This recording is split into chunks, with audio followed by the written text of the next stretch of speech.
अजमेर के संन्यास आश्रम में आज भगवान इंद्र से अच्छी बारिश की कामना करते हुए मंत्रोच्चारण के साथ जलाभिषेक व आरती का आयोजन किया गया। आश्रम में मौजूद आचार्य व शिष्यों के साथ आम नागरिकों द्वारा भगवान इंद्र व भोलेनाथ को प्रसन्न करने के लिए मंत्रोच्चारण व जलाभिषेक किया गया और भगवान से अच्छी बारिश की कामना की गई। अजमेर शहर के साथ राजस्थान व पूरे भारत में ही पानी की भारी किल्लत सामने आ रही है और आने वाले समय में भगवान के भरोसे ही बना हुआ है। ऐसे में सभी भक्तजनों द्वारा भगवान से जल्द और अच्छी बारिश की कामना की गई। पंडित कैलाश चंद्र शर्मा ने बताया कि अच्छी बारिश होगी तो खेत खलियान और किसान के साथ आमजन खुशहाल रहेंगे और किसी को कोई परेशानी नहीं उठानी पड़ेगी। इसी के लिए भगवान से अच्छी बारिश की कामना की गई है। वहीं आमजन का मानना है कि अब भगवान के भरोसे ही पानी की किल्लत को दूर किया जा सकता है। जिला प्रशासन व अन्य लोगों के हाथ में कुछ नहीं बचा है, इसीलिए सबसे पानी की बचत के साथ साथ भगवान से अच्छी बारिश की मनोकामना की गई है।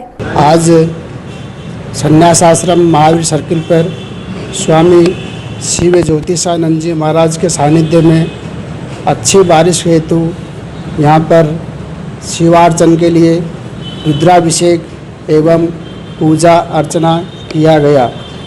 उसमें आश्रम के सभी वैदिक छात्र एवं आचार्यों द्वारा अच्छी बारिश हेतु यहाँ पर पूजा अर्चना एवं रुद्राभिषेक किया गया एवं इंद्र देव को प्रसन्न करने हेतु इंद्र सूक्त का पाठ किया गया। इस बारिश हेतु किसानों के लिए एवं सभी प्राणियों के लिए, जीव जंतु के लिए, उसको खुश करने के लिए, उनकी आत्मा के लिए बारिश हेतु यह कार्यक्रम किया गया। आज संन्यास आश्रम पर महाराज श्री के नेतृत्व में सभी ने इंद्र भगवान को प्रसन्न करने के लिए जलाभिषेक करा और इंद्र जी का पाठ किया और ये कामना करी कि जल्द से जल्द बारिश आए ताकि जो गर्मी है उससे भी लोगों को निजात मिल सके और जो किसान वर्ग है जो लंबे समय से बारिश का इंतजार कर रहा है तो वो बारिश से उनको कहीं ना कहीं राहत मिल सके और एक अच्छी फसल और भारत के अंदर हो सके। और जब बारिश अच्छी होती है तो ही